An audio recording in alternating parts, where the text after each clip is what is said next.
In this tutorial, I'll show you how to remove a comment in Notion.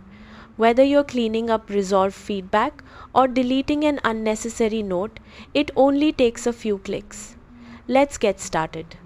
Open the Notion page that contains the comment you want to remove. Locate the highlighted text or block with the comment indicator. Then click the comment icon to open the comment thread. Hover over the comment you want to delete. Click the three-dot menu next to it and select Delete Comment. Confirm the action if prompted, and the comment will be removed immediately.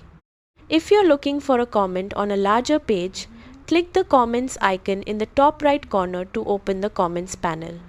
From there, find the comment you want to remove, open its three-dot menu, and choose Delete Comment. Keep in mind that you can only delete comments you have permission to remove, such as your own comments or comments in Workspaces where you have the appropriate editing rights.